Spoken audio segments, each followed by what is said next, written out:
Bien, estamos estudiando entonces las 9 características que produce el Espíritu Santo en la vida de un creyente que ha nacido de nuevo.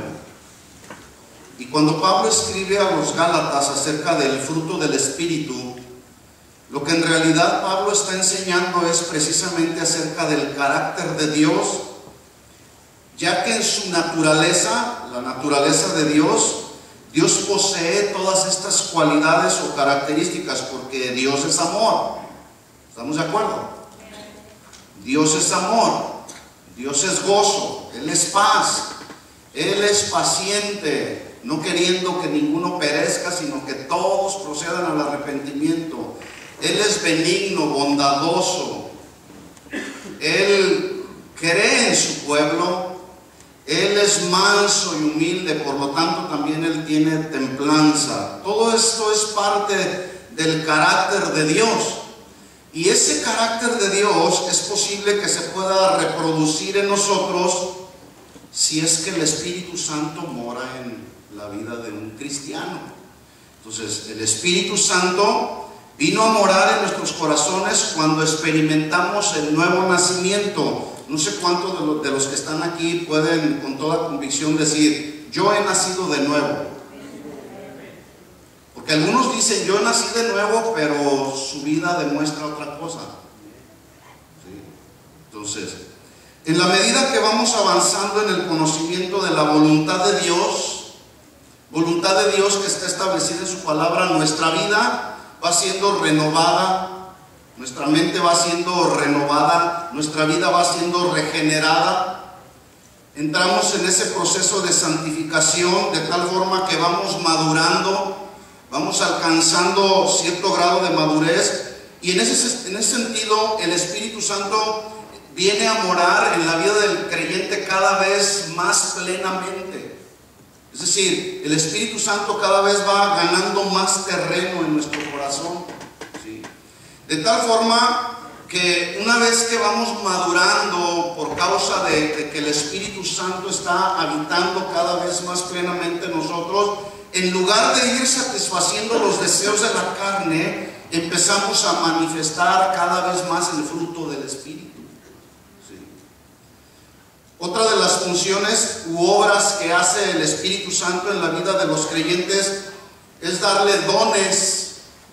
Yo puedo ver en esta congregación a través de los años cómo el Señor le ha dado dones. Ahora, ¿quién es el que da los dones? ¿El pastor? No, es Dios. Son los regalos de Dios.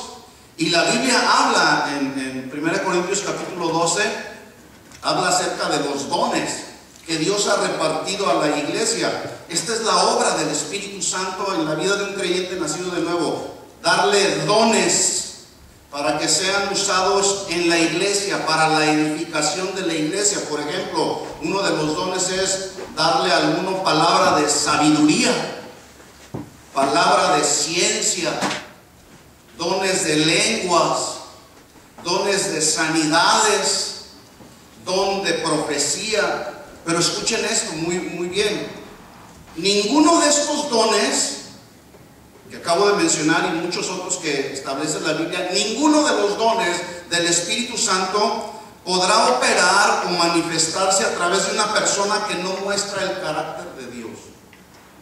No sé si me expliqué. Tú puedes decir: yo tengo el don de lenguas, pero si no manifiestas el carácter de Dios, dudo mucho que ese don de lenguas sea algo que Dios te regaló. Hay quienes tienen dones y son dones genuinos y se pueden ver claramente, son claramente visibles, dones de Dios en los nacidos de nuevo. Pero escuchen esto, les parecerá tal vez raro. Hay quienes suponen tener dones de Dios, pero es solamente una burda y muy mala imitación. Y el día de hoy abundan esos imitadores que suponen tener los dones de Dios, porque los dones de Dios se imitan. El don de lenguas, hay quien lo puede imitar sin que necesariamente la persona haya sido bautizada con el Espíritu Santo y manifieste la evidencia de haber sido bautizado con el Espíritu Santo, que la evidencia es hablar en otras lenguas. Ya hablaremos más adelante acerca de la obra del Espíritu Santo y sus dones, ¿sí? Pero el día de hoy se imitan también los dones de sanidad. Y tocan a la gente y la gente se va para allá supuestamente sanada. Y luego, levántenlo otra vez. Dones de hacer milagros son burdamente imitados por muchos predicadores o supuestos ministros de Dios. Entonces, muchos imitan las lenguas, imitan las sanidades para los enfermos. Y en ese deseo de adquirir popularidad y en ese deseo de buscar fama y dinero, se hacen a un lado la palabra de Dios, y en lugar de que fluyan los dones claramente establecidos por Dios en la vida de una persona nacida de nuevo, lo único que hacen es hacer a un lado la palabra de Dios y exigirle a Dios que sane a la gente. No sé si usted ha visto escenas como estas que estoy mencionando. Son supuestos dones de sanidad a los enfermos. ¿Y qué me dice del don de la profecía? Con el cual ha habido tanto abuso a tal grado que ahora todo el mundo dice, así dice el Señor. Como hace unos días atrás un hermano me comentaba que en una iglesia de por aquí del sur de California llegó uno de esos profetas que dicen, así dice el Señor, cuando Dios no ha dicho nada. De esta congregación saldrá el próximo presidente de los Estados Unidos de Norteamérica. ¿Y cómo creen que se sintió el pastor? ¡Wow! Y tú vas a ser el apóstol de todas las naciones. Son supuestos dones de profecía, diciendo así dice el Señor, cuando Dios no ha dicho nada. ¿Sí? Ahora escúcheme bien esto. Aquí está la clave. Aquellos que imitan algún don de Dios o varios dones del Espíritu Santo, entre comillas, los que se convierten en imitadores de los dones de Dios, escuchen esto, solamente tendrán credibilidad ante aquellos indoctos e inconstantes, ante aquellos que ignoran las verdades de Dios acerca de cómo opera el Espíritu Santo y sus dones. Estos que imitan los dones tendrán credibilidad ante aquellos que están viviendo el día de hoy un cristianismo emocional y que no saben discernir la verdad de la mentira. Ante aquellos van a decir, wow, qué gran siervo de Dios, qué unción la de ese siervo. Cuando en realidad es una imitación muy mala y muy burda y desordenada de los dones del Espíritu Santo. Y tendrán credibilidad ante aquellos aún que no han nacido de nuevo. Cuando usted vea a un supuesto ministro haciendo ese tipo de espectáculos en una plataforma, ¿qué es lo que usted piensa? ¿Qué es lo que usted piensa? ¿Qué es lo que usted discierne? Cada quien sabe. Sí. Pero esta es una de las razones, entre muchas otras, del por qué estamos estudiando las Escrituras, del por qué estamos estudiando las características del fruto del Espíritu que tienen que ver con la manifestación o con la expresión del carácter de Dios. Yo quisiera saber si realmente esas personas cuando se bajan de la plataforma manifiestan allá abajo el carácter de Dios, que es amor, gozo, paz, fruto del Espíritu. Pablo dijo en 1 Corintios 13, versículos del 1 al 3, se lo leo rápidamente. Dice Pablo, si hablo en lenguas, si tengo profecías, si reparto mis bienes a los pobres y no tengo amor, y el amor es el primero que se menciona en la lista del fruto del Espíritu. Si no tengo amor, dice Pablo, soy como el címbalo que retiñe, es decir, es puro ruido de corta duración. Dice, soy como el címbalo que retiñe, de nada me sirve y nada soy. Entonces yo quiero que usted distinga muy bien cuando una persona que se dice ministro del Señor, cuándo es verdadero ministro de Dios y está fluyendo en los dones del Espíritu Santo, y cuándo es un falso maestro o un falso ministro. Necesitamos aprender a discernir la verdad de la mentira, ¿sí o no? Y más en este tiempo que nos tocó vivir, hermanos, de tanto engaño religioso.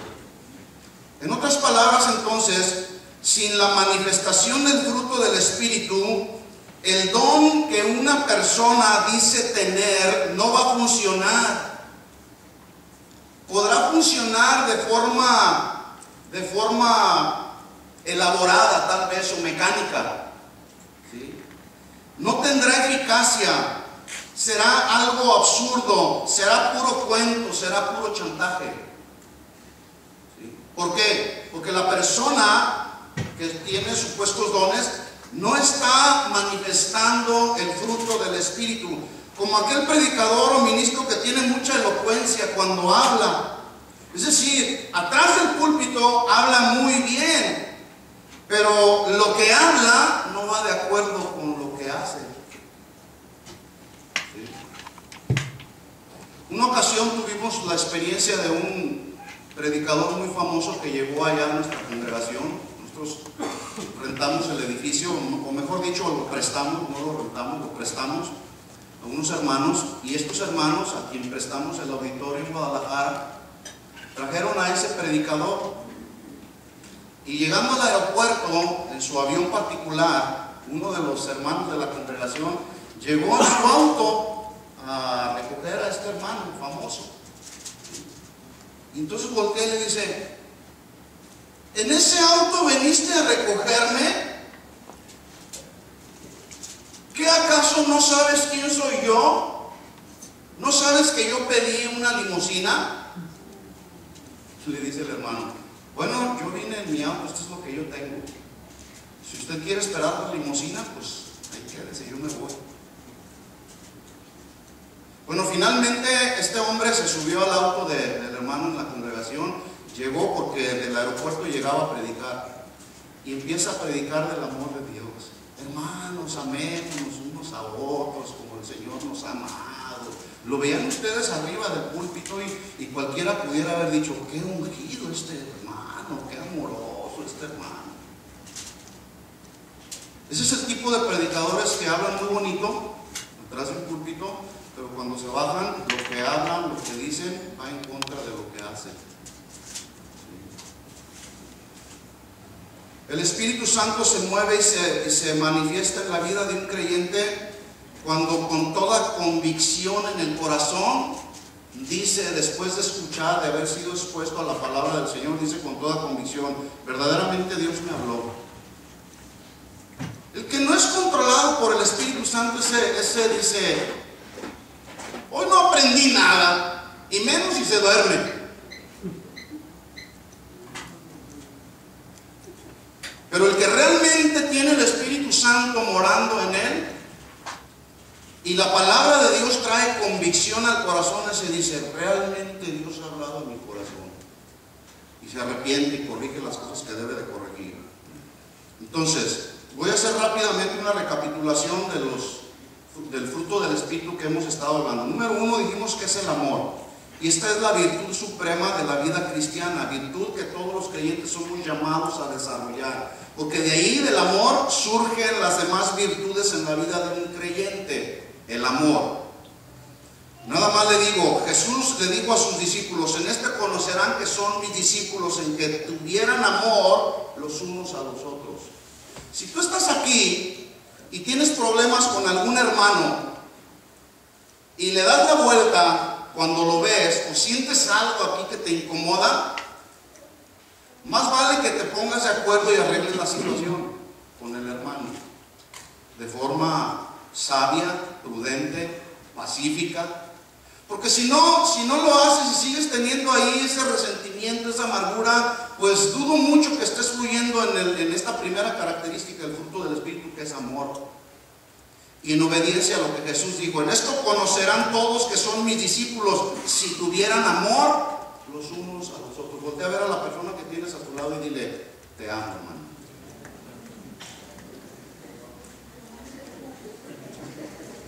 O sea, la esposa es bien fácil. voltee para el otro lado o para atrás. Sí, dile al hermano, te amo. La segunda característica que produce el fruto del Espíritu, o mejor dicho, la segunda característica que produce el Espíritu Santo como fruto es el gozo. Y ya hablamos que es un gozo que se produce no en base a las circunstancias favorables, sino es un gozo que debemos experimentar en todo tiempo, cuando tienes y cuando no tienes. ¿Estamos de acuerdo? ¿Cuántos están pasando por pruebas, necesidades, aflicciones? Gózate en el Señor. ¿Cuántos se gozan? Bueno, este es el verdadero gozo que produce el Espíritu Santo. La tercera característica que el Espíritu Santo produce como gozo es la paz. Y así como el gozo, la paz no tiene nada que ver con circunstancias favorables de la vida. Es decir, la paz también hay que experimentarla en todo tiempo. Cuando estás pasando por pruebas, cuando estás pasando por necesidades, es posible tener paz.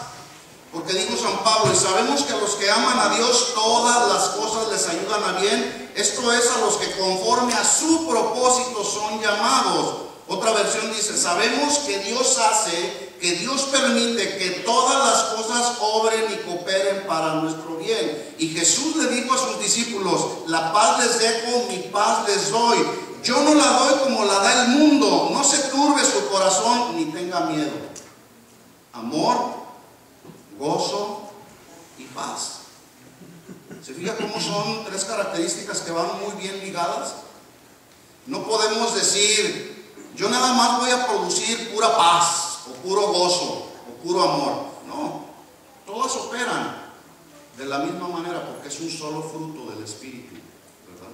Entonces, la cuarta característica que produce el Espíritu Santo es la paciencia. ¿Sí? Y ya aprendimos que la paciencia tiene es la misma palabra, pero tiene dos traducciones. La primera se refiere a la capacidad que debemos de desarrollar para resistir cuando estamos atravesando por alguna prueba o alguna adversidad. No puedes producir la paciencia en tu fuerza humana.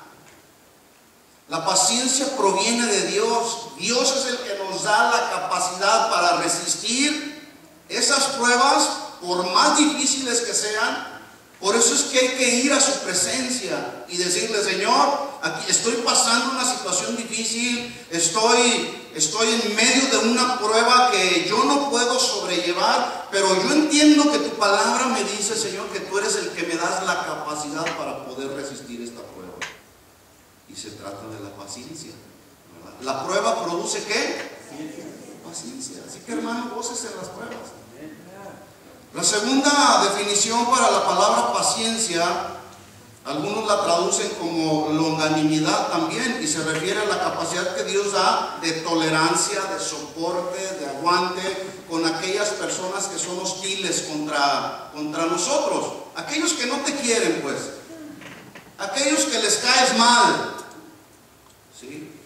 También paciencia en este punto habla de la tolerancia y el soporte que debemos de tenernos entre los hermanos, o estando bien conscientes que estamos aquí, pero somos seres imperfectos, debemos tolerarnos, debemos soportarnos unos a otros. Entonces Santiago en 1:3 dijo, sabiendo que la prueba de nuestra fe produce paciencia. Esa es la definición 1, cuando tienes paciencia para soportar las pruebas. Pero luego Pablo dice en Efesios 4:2, sopórtense con paciencia los unos a los otros en amor.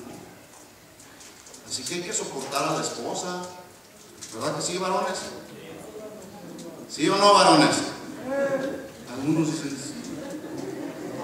Pero también la esposa hay que soportar al varón, ¿verdad que sí, mujeres?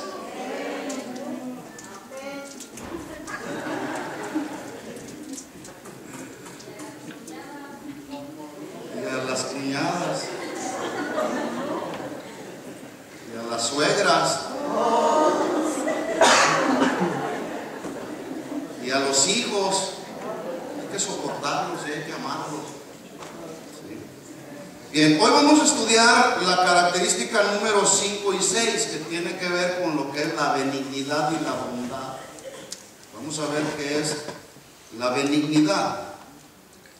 Benignidad, según la traducción ya de la palabra griega que es Christotes, así como se oye, benignidad denota bondad, pero es una bondad que surge de lo más profundo del corazón de un creyente.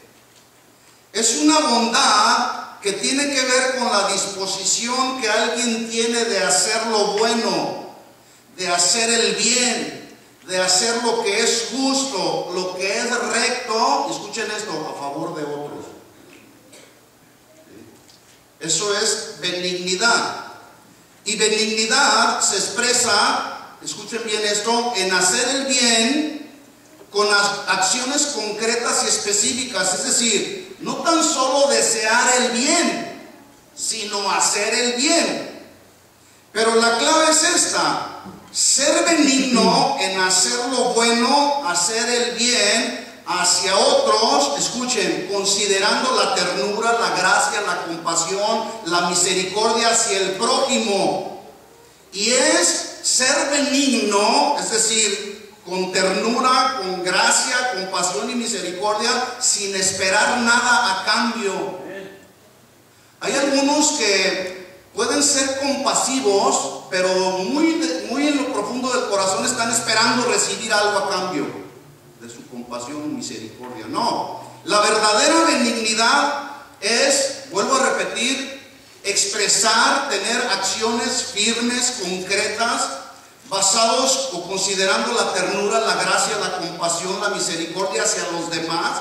Esa es la verdadera benignidad, porque así es como Dios trata a sus hijos, con benignidad. ¿Sí o no? El apóstol Juan, en su primera carta, en 1 Juan 3:17, se lo leo así rápidamente, él dijo: el que tiene bienes de este mundo y ve a su hermano tener necesidad, y no que usted que está diciendo al hermano, no está diciendo al incrédulo. El que tiene bienes de este mundo y ve a su hermano tener necesidad y cierra contra él su corazón, ¿cómo mora el amor de Dios en él? Y luego dice el versículo 18, 1 Juan 3:18, dice: hijitos míos, mire con qué ternura, ahí está hablando con mucha benignidad, con ternura, con suavidad. Hijitos míos, no amemos de palabra ni de lengua, sino de hecho y en verdad. ¿Sí? Es decir, Jesús no tan solamente desea el bien para sus hijos, sino que Él se muestra benigno hacia sus hijos a través de acciones concretas, a través de acciones específicas, acciones suaves, tiernas, llenas de su gracia, de su compasión y de su misericordia. ¿Es Jesús misericordioso, sí o no? Si no fuera por su misericordia, el día de hoy no estaríamos aquí. Por sus misericordias, dice la Biblia en Lamentaciones, no hemos sido fulminados, dice una traducción. Entonces, establezcamos este principio: el que es benigno tiene el Espíritu Santo morando en él. El que no es benigno no tiene el Espíritu Santo, porque el fruto del Espíritu es benignidad. ¿Lo entendió? Dice Romanos 8:9: mas vosotros no vivís según la carne, sino según el Espíritu. Dijo Pablo: si es que el Espíritu de Dios mora en ustedes, y si alguno no tiene el Espíritu de Cristo, no es de Él. ¿Cuántos son de Él? ¿Eres de Él porque vienes a la iglesia o porque el Espíritu Santo mora en tu corazón? Ahora vamos a ver algunos ejemplos de benignidad. Y nuestro máximo ejemplo de benignidad lo encontramos justamente en la vida del gran maestro, Jesús. Número 1, Mateo capítulo 9. Dijimos entonces que benignidad se expresa y se manifiesta con acciones concretas, movidos por la ternura, la suavidad, la compasión y la misericordia. Eso es benignidad. Y el ejemplo en Mateo capítulo 9, versículo 36 que podemos ver en la vida de Jesús, estamos ahí, Mateo 9, 36, dice: al ver las multitudes, hizo Jesús? ¿Qué pasó en el corazón de Jesús? Tuvo compasión de ellas. ¿Cómo estaban ellas? Desamparadas y dispersas como ovejas que no tienen pastor. Hermanos, el día de hoy hay ministros del Evangelio que no están teniendo compasión de las ovejas.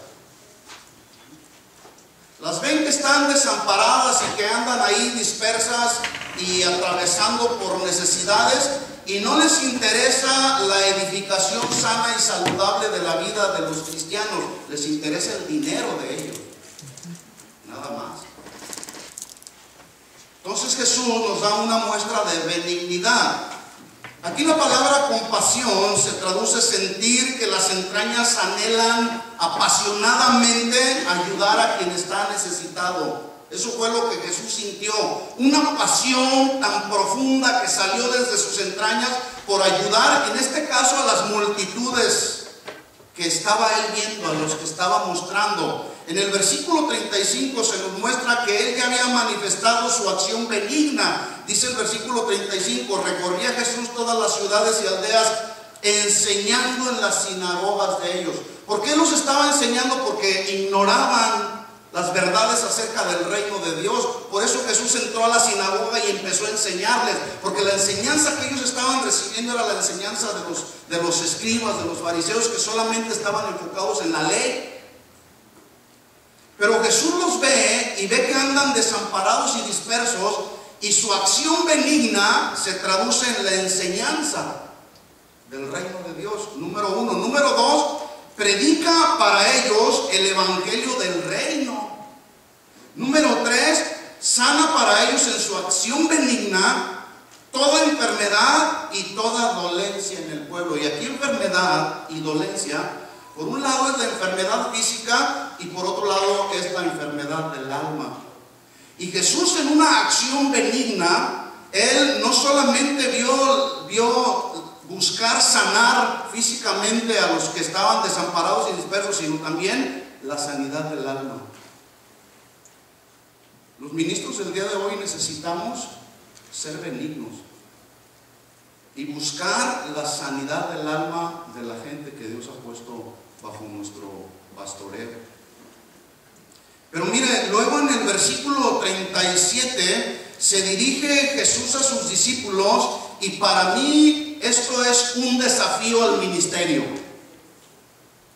Un desafío al ministerio. Versículo 37 dice: entonces dijo a sus discípulos. ¿Cuántos discípulos de Jesús hay aquí? Esta palabra es para ti entonces. Pero Jesús voltea con sus discípulos y les dice: a la verdad la mies es mucha, mas los obreros son pocos.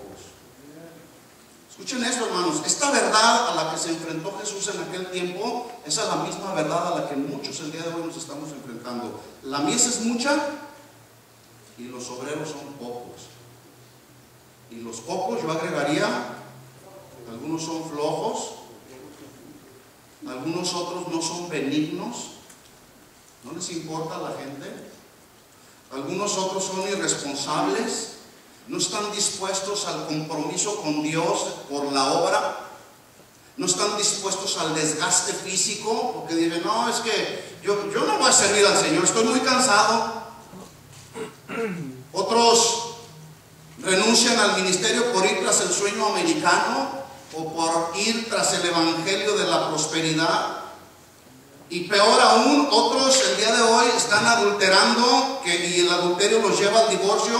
Y muchos de ellos, aunque son divorciados, algunos hasta 2 o 3 ocasiones, siguen en el ministerio, sin antes haber entrado en un tiempo de disciplina y de restauración. Yo no estoy diciendo que el que cae en un pecado de adulterio o que se divorcia queda totalmente descalificado al ministerio. No, esa persona que cometió un pecado necesita, número uno, arrepentirse, renunciar a ese pecado, ser disciplinado, pero la disciplina, entre otras cosas, lleva como propósito ser restaurado también. No, pero algunos dicen: no, a mí ya me perdonó Dios, así que si Dios ya me perdonó, no me importa que no esté ahí sentado, voy a seguir en el ministerio. cada quien. Entonces mire el versículo 38, estoy en Mateo 9:38. Jesús muestra una vez más, después de haber desafiado a los discípulos, Jesús les dice: rueguen pues al Señor de la mies que envíe obreros. Necesitamos hoy más que nunca rogar al Señor por obreros para su obra, valga la redundancia. Necesitamos maestros para los niños. La responsabilidad de los maestros para los niños está recayendo en unos cuantos. Necesitamos maestros para enseñar a sus hijos adolescentes. Necesitamos ministros de alabanza con un corazón recto delante de Dios. Necesitamos obreros para la mies. Se necesitan pastores que estén comprometidos con la predicación del evangelio. Se necesitan obreros. La mies es mucha, los obreros son pocos, y Jesús dijo: rueguen al Señor de la mies que envíe más obreros a su mies. Y algunos dicen: no, que trabaje el pastor, para eso le pagamos. Que él haga su responsabilidad. ¿Cuál es la responsabilidad principal de un pastor? ¿Alguien lo sabe? Según Hechos capítulo 6, la oración y el estudio y escudriñamiento de la palabra. Sí. Y algunas otras funciones que se manejan en las cartas pastorales, primera y segunda de Timoteo. Vamos a ver otro ejemplo de benignidad en la vida de Jesús. Mateo capítulo 14. Dele vuelta ya a su Biblia.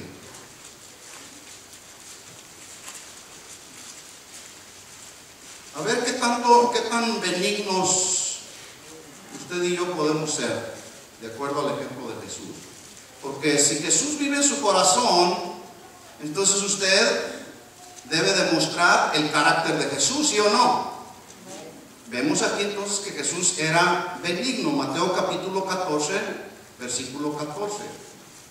Y dice, y saliendo Jesús, vio una gran multitud, una vez más, una gran multitud. Y vemos nuevamente cómo de lo más profundo de su ser interior surge nuevamente la compasión. Dice, tuvo compasión de ellos, y mire, dice ahí, y sanó a los que de ellos estaban enfermos. Pregunta, ¿cuál es la acción benigna de Jesús aquí en este versículo?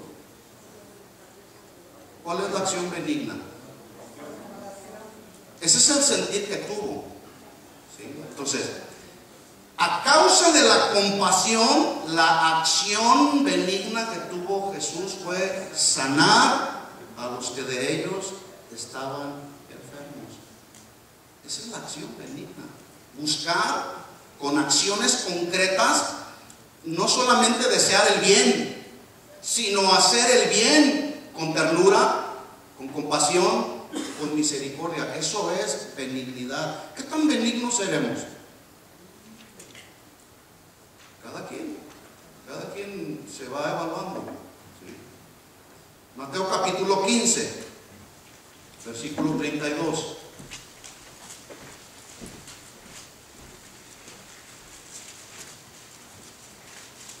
Mas el fruto del Espíritu es benignidad.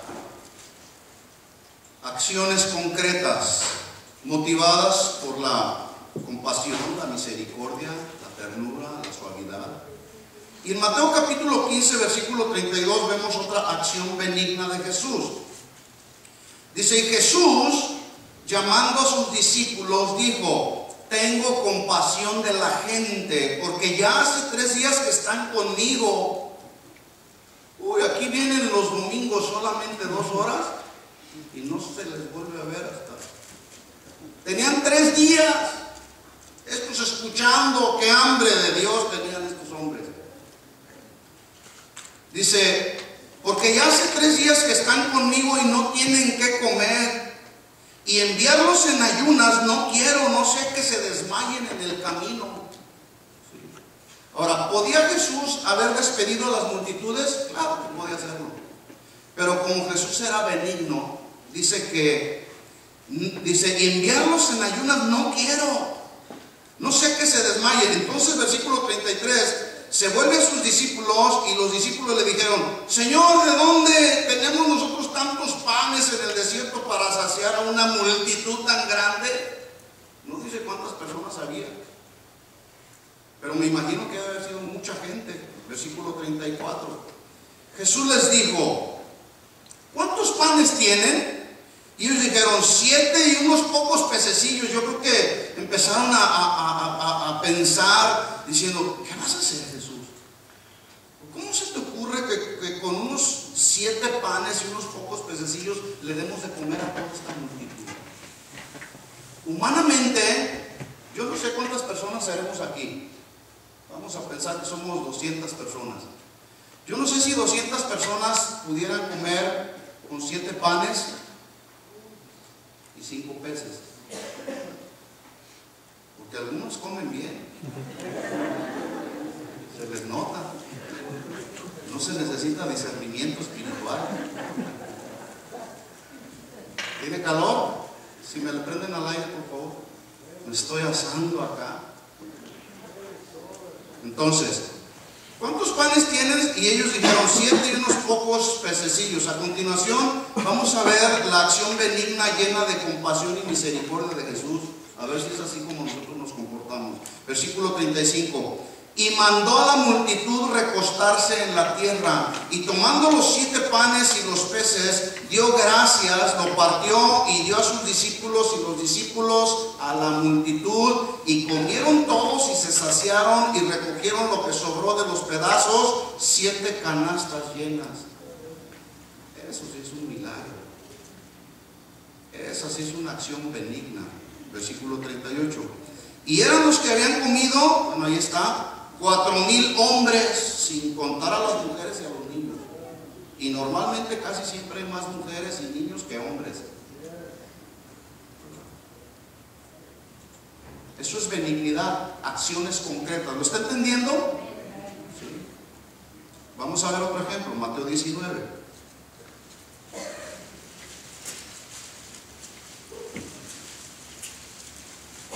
Mas el fruto del Espíritu es benignidad. En Mateo capítulo 19, versículo 13, vemos otra acción benigna de Jesús. Dice: entonces le fueron presentados unos niños para que pusiese las manos sobre ellos y orase. Y los discípulos, ¿qué hicieron? Les reprendieron. La traducción más clara del original es: los discípulos les prohibieron. No, que no sabes que es el maestro, no se te ocurra. Versículo 14. Pero Jesús dijo: dejad a los niños venir a mí, no se lo impidáis, porque de los tales es el reino de los cielos. Y habiendo puesto sobre ellos las manos, se puede ir. Ahí la acción benigna que está teniendo Jesús, la ilustración más clara es que tomó a esos niños, los abrazó, los puso en su regazo y empezó a bendecirlos, y empezó a abrazarlos, a amarlos con ternura, con suavidad. Habiendo puesto sobre ellos las manos, se fue de ahí. ¿A cuántos de ustedes, la semana pasada Chuy nos preguntaba, ¿a cuántos de ustedes se les acercan los niños? A veces los niños nos tienen miedo, y más cuando le dicen a sus hijos: ¡ahí viene el pastor! No me ayude, te va a regañar el pastor. Yo estoy tratando de acercarme a los niños para ganármelos, para ganarme su confianza, y ustedes: no, ahí viene el pastor, no tengas cuidado, ahí viene el pastor. Es que no sé a veces qué concepto tienen del pastor, que el pastor nada más regaña. Y no sería cuando gente quiere hablar contigo ahí en la oficina: ya te van a regañar. A veces vamos a la oficina para darle a alguien una ofrenda. Entonces sí quieren ir, ¿verdad?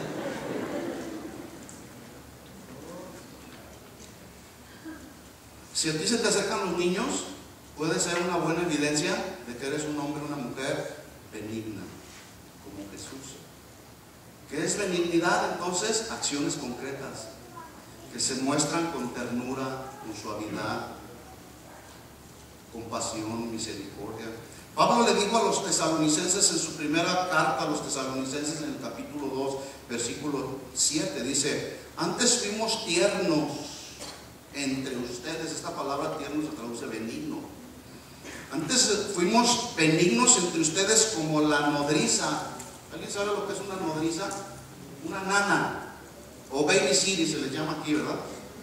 ¿Sí? Eso es una nodriza que cuida con ternura a sus propios hijos. Ahora, ¿cuántos de ustedes tratan con ternura a sus hijos, o si tienes nietos, a sus nietos?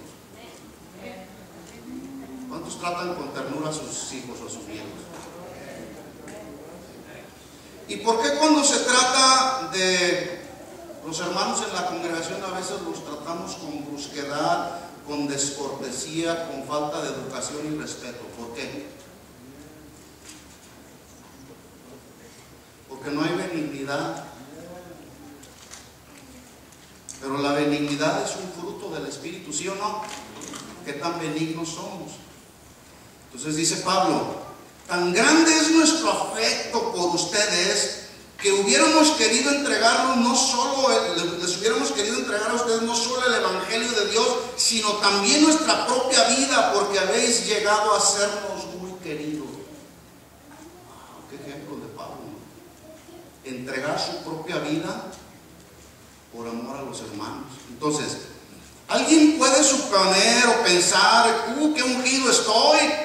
Pero si no manifiesta el fruto del Espíritu, que es amor, gozo, paz, paciencia, benignidad, escuchen esto, es pura palabrería, hermanos. Es puro rollo, como decimos los jóvenes. Nada se sabe. Porque si la benignidad no describe nuestra vida como cristianos, es muy posible entonces que el Espíritu Santo no está morando en nosotros. Este es un llamado para los varones, estando en casa: qué tan benignos somos. Tu esposa podrá describirte: mi esposo es benigno, mi esposa es benigna. Algunos hasta se llaman benignos o benignas. Hola, benigno. Ahí en Guadalajara teníamos un hermano que sí se llamaba Benigno y hacía honor a su nombre. Ahora, ¿por qué se nos llama ser benignos? ¿Porque venimos a la iglesia? ¿Porque cantas o aplaudes o das una ofrenda? ¿Por qué? ¿Por qué se nos llama a ser benignos? Porque según la Escritura, el Señor nos ha dado de su naturaleza divina para que manifestemos los rasgos de su naturaleza y de su carácter. Y su carácter tiene que ver con benignidad. Colosenses 3:12, denle vuelta rápidamente a su Biblia. Colosenses 3:12, mira lo que dijo Pablo.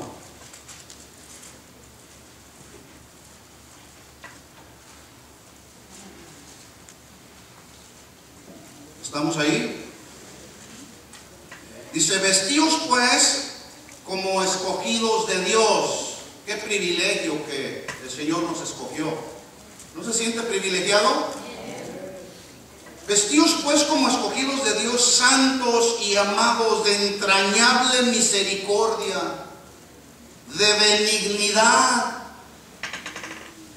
Mire que Pablo dice vestidos de entrañable misericordia, pero también de benignidad. Es decir, este es el vestido que debemos de traer los cristianos que hemos sido escogidos por Dios y que hemos nacido de nuevo, de benignidad, de humildad, de mansedumbre, de paciencia. Versículo 13: soportándoos unos a otros y perdonándonos unos a otros. Si alguno tuviere queja contra otro, ¿qué dice? Ve y desquítate, o ve y te vas a vengar de él. Si alguno tiene queja contra otro, de la manera que Cristo os perdonó, así también hacedlo vosotros. ¿Cuánto te ha perdonado el Señor? Tantas cosas que todos los días el Señor nos perdona, pero cuando se trata de que nosotros perdonemos, ahí es donde entra la lucha, ¿verdad? Algunos dicen: te voy a perdonar, y te voy a tratar con mucha diplomacia, pero en realidad no olvido lo que me hiciste, ¿eh? Pregunto, ¿así es Jesús con nosotros? Te voy a perdonar todos tus pecados malos y perversos que hiciste y que has cometido y que sigues cometiendo, pero no se me olvida lo que haces. ¿Así es Jesús con nosotros? ¿Eso será realmente perdón? ¿Qué hay entonces con este fruto del Espíritu? ¿Cuánto lo hemos desarrollado? La benignidad de nuestra vida. ¿Cuánto? Eso es benignidad. ¿Entendió lo que es benignidad? ¿Sí? Ahora, la característica número 6 que produce el Espíritu Santo como fruto es bondad, amor, gozo, paz, benignidad y número 6, bondad. Entonces Pablo establece que el fruto del Espíritu se manifiesta a través de la benignidad por un lado y por otro lado por la bondad. Pero me llama la atención que estos dos términos, siendo tan semejantes en su traducción, Pablo los expresa de forma separada, lo cual implica que cada uno de estos dos términos tiene su debida importancia. Mientras que benigno significa, ya lo vimos, hacer el bien, no tan solo desear el bien, hacer lo bueno hacia el prójimo, manifestando suavidad, ternura, compasión y misericordia. Escuchen esto, bondad se traduce o se define como una cualidad moral que es exclusiva de los creyentes, bondad. Y la bondad tiene que ver con hacer el bien, pero con una inclinación hacia los buenos deseos, pero llevados a cabo de una forma muy firme y muy determinante. Incluso la bondad expresada de una forma firme y determinante, a veces para algunos puede ser o parecer como que es poco amable o ruda, pero eso no significa que no hay bondad. Entonces, bondad es hacer el bien de forma sumamente firme, determinante, es decir, hacer el bien, pero con un celo de Dios por preservar el bien, por preservar el orden, por preservar la disciplina y por preservar el respeto entre los hermanos. Eso es bondad. Vamos a ver un ejemplo, Marcos capítulo 10.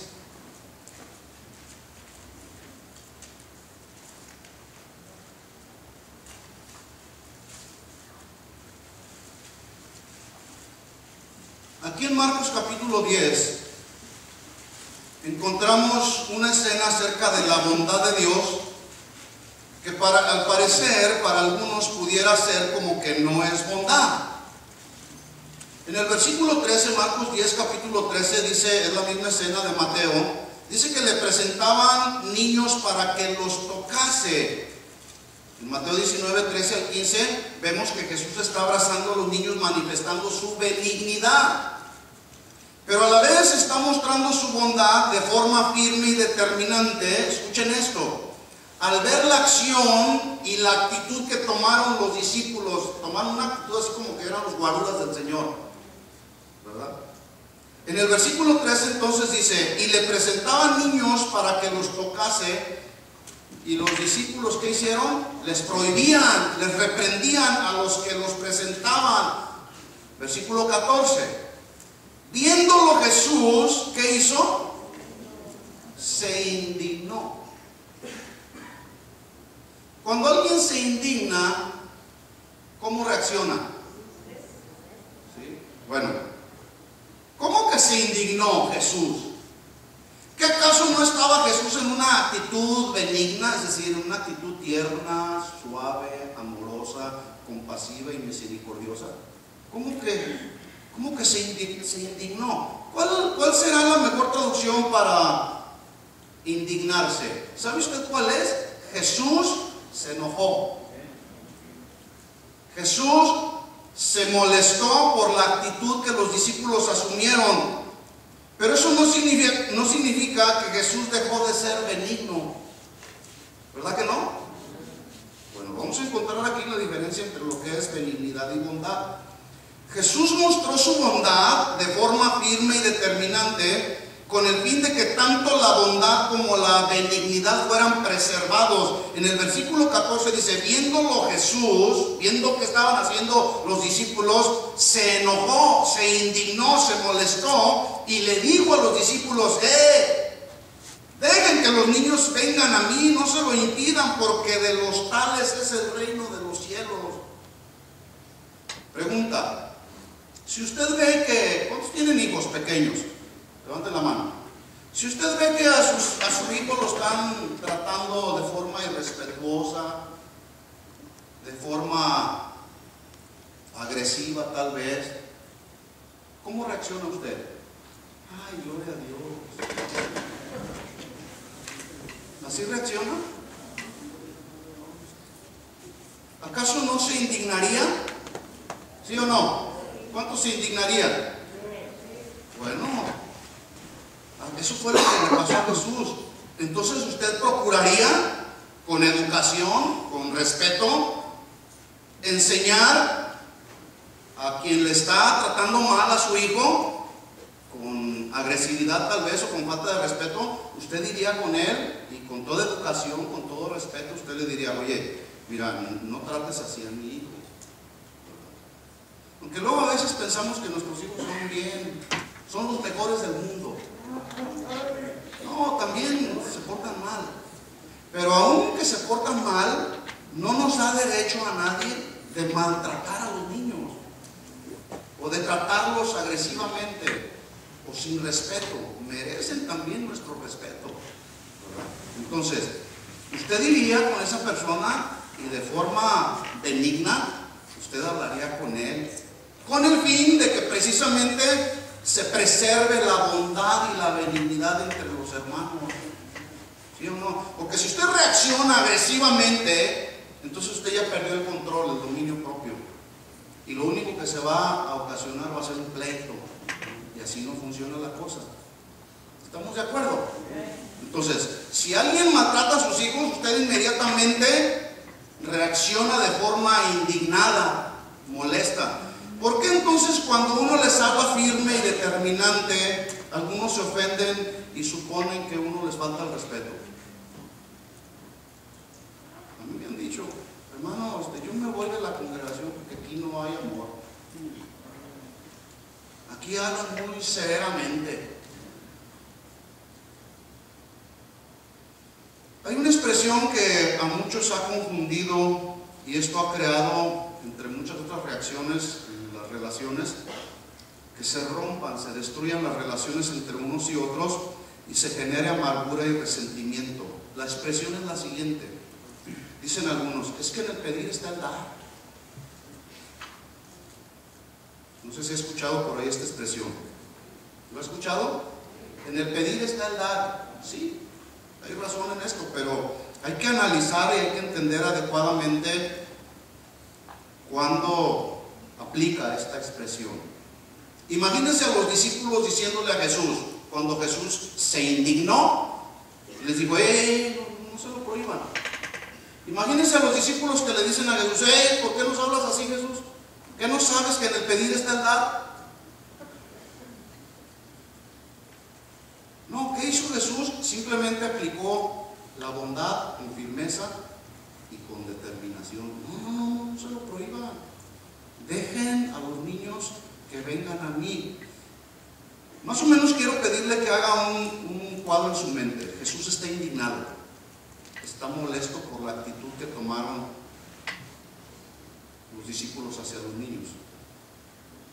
¿Cómo usted le hablaría a la persona si usted ve esta escena ahí? ¿Cómo usted le hablaría a las personas que estaban ahí prohibiéndole a los niños que se acercaran a Jesús? ¿Cómo les hablaría? Usted. Si usted fuera Jesús, ¿qué hubiera hecho usted? ¿No hubiéramos hecho lo mismo que Jesús? Entonces, aquí, en esta ocasión, o es aquí donde en ocasiones se confunden las acciones. ¿Jesús dejó de ser benigno? No. Lo único, vuelvo a repetir, es que Jesús mostró su bondad con celo, es decir, con firmeza, determinante. Nunca fue grosero con ellos, nunca les faltó el respeto, tampoco fue agresivo con sus palabras, ¿verdad?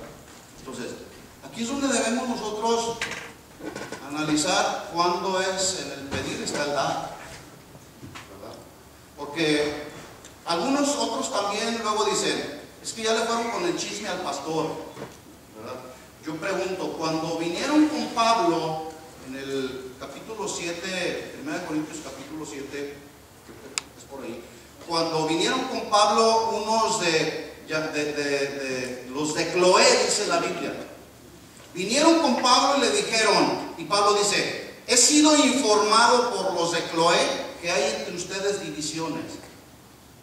Pregunta, ¿le fueron con el chisme a Pablo?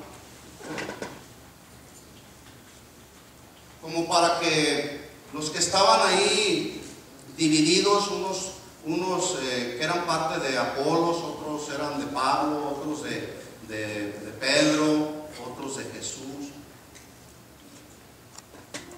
Pablo no les dijo, ¿saben? Oigo que hay entre ustedes divisiones, y aquellos no dijeron, oye, ¿por qué nos hablas así?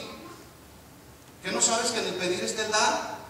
No, Pablo fue determinante. Sé que hay entre ustedes divisiones. ¿Quién es Pablo? ¿Quién es Apolos? Y les habló con bondad, con celo, con determinación, pero nunca les faltó el respeto. Eso es bondad, hermano. ¿Lo entienden?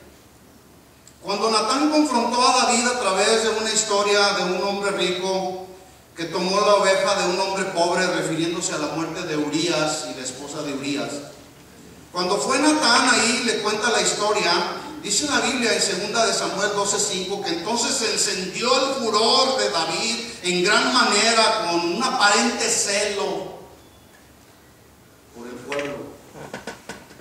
Dice que se encendió el furor de David en gran manera contra aquel hombre y le dijo a Natán, vive Jehová que el que tal hizo sea digno de muerte y debe de pagar no solamente la cordera, sino 4 tantos más, porque hizo tal cosa y no tuvo misericordia. Aquí la palabra misericordia se traduce benignidad también. No tuvo benignidad. Entonces voltea Natán con él y le dice, tú eres ese hombre.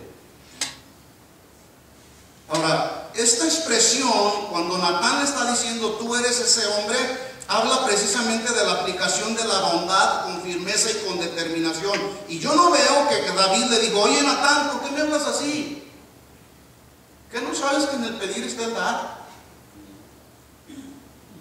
Fue firme y determinante. ¿Sí o no? Eso es la bondad.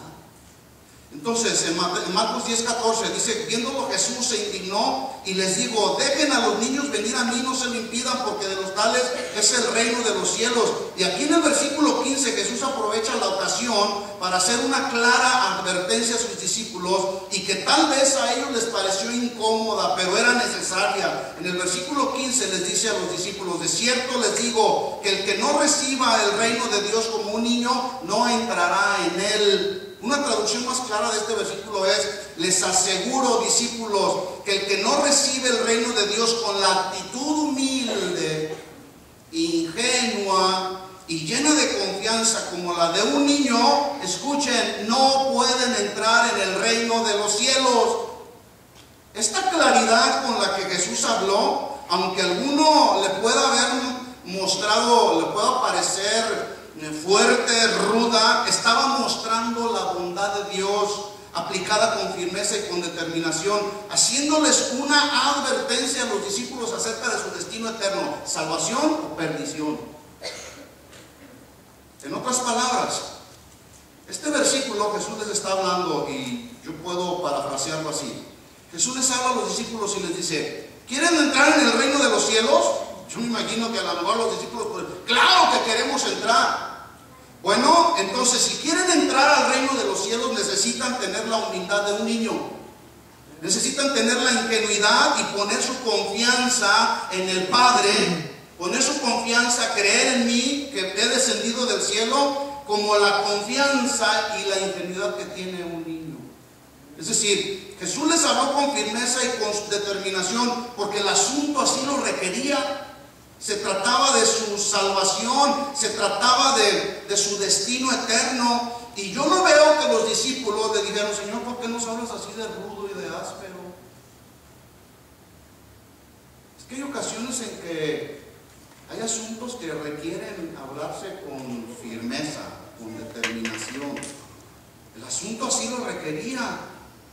No, Jesús no podía hablarles con ternura, con mucha suavidad. Más bien les tenía que hablar con toda determinación. Imagínense a Jesús hablándoles con mucha ternura y diciéndoles: hijitos, ¿quieren entrar al reino de los cielos?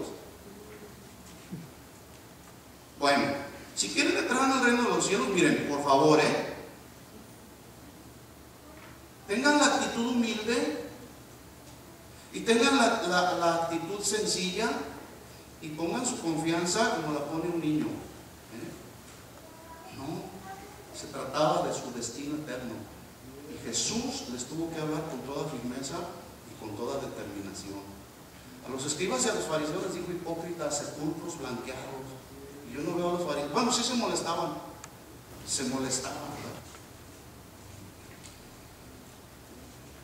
Yo no sé a cuánto les gusta ver, hay un programa por ahí en el Discovery que se llama Archivos de la Caja Negra. Y el otro día veía yo y habla de puros accidentes de avión. El otro día veía uno, y el piloto y la tripulación hablan a todos los pasajeros y les dice con firmeza y con determinación: abróchense los cinturones, pónganse los chalecos salvavidas y pónganse en la posición de un aterrizaje peligroso, porque está de por medio su vida.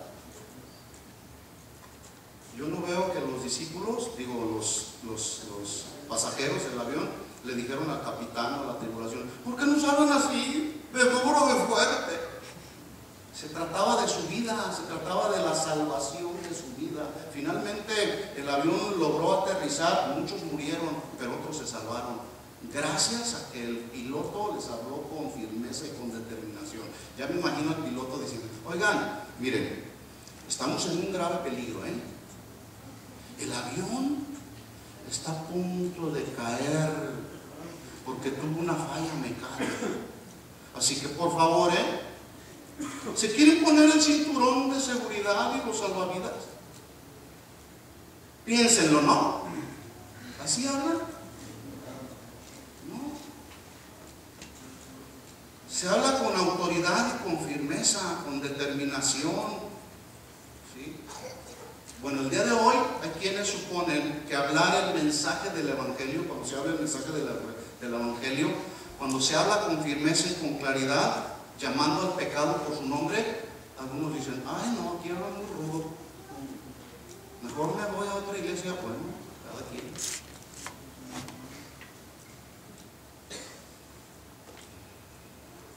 Cuando Jesús habló en el Sermón del Monte acerca de la ira, ¿sí?, Jesús dijo: cualquiera que se enoje contra su hermano será culpable de juicio, y cualquiera que diga necio a su hermano será culpable ante el concilio, y cualquiera que le diga fatuo quedará expuesto al infierno de fuego.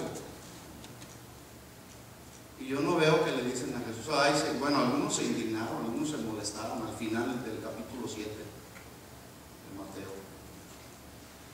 Yo no veo que le dijeron: ay, Señor, trátanos con ternura. No, Jesús habló con determinación y con firmeza. ¿Tenía benignidad Jesús?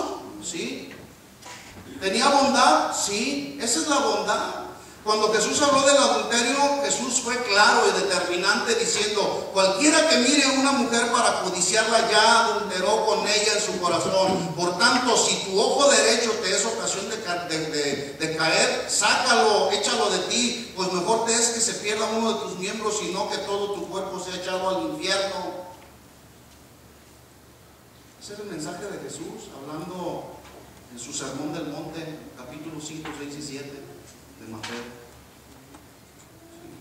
Después les digo en el capítulo 7: no todo el que me dice Señor, Señor entrará en el reino de los cielos, sino el que hace la voluntad de mi Padre que está en los cielos. Muchos me dirán en aquel día: Señor, Señor, no profetizamos en tu nombre, y en tu nombre echamos fuera demonios, y en tu nombre hicimos muchos milagros. Entonces mira lo que Jesús les dijo: les declararé, nunca les conocí, apártense de mí, hacedores de maldad. Qué mensaje tan brusco de Jesús, ¿no? Tan rudo, tan falto de amor. Jesús les habló con firmeza y con determinación. Sí, así les habló Jesús. Y en esa firmeza y en esa determinación, escuchen esto, Jesús estaba mostrando la bondad de Dios. Y cuando terminó Jesús el sermón del monte, dice el versículo 28, cuando terminó Jesús estas palabras, la gente se admiraba de su doctrina, porque les enseñaba como quien tiene autoridad y no como los escribas. Es que los escribas les hablaban bonito, les hablaban lo que querían escuchar, como el día de hoy muchos ministros le hablan a la gente lo que quieren escuchar. Y ministros de alabanza hacen sus encuestas ahí. Hermanitos, a ver, ¿qué coritos quiere usted escuchar el domingo? Y ahí está la gente. No, pues a mí me gusta este y a mí este. Ok, el domingo se lo cantamos, mi hermanito.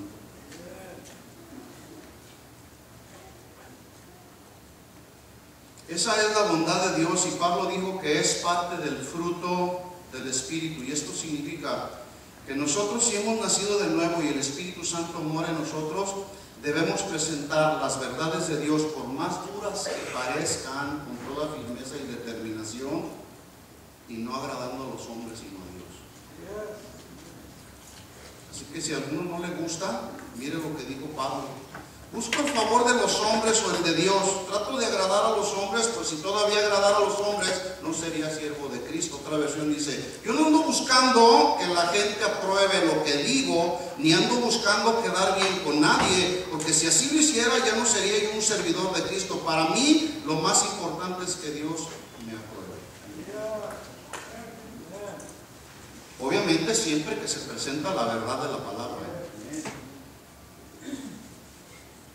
Entonces, benignidad y bondad, mas el fruto del Espíritu es amor, gozo, paz, paciencia. Benignidad, hacer el bien, no tan solo desear el bien.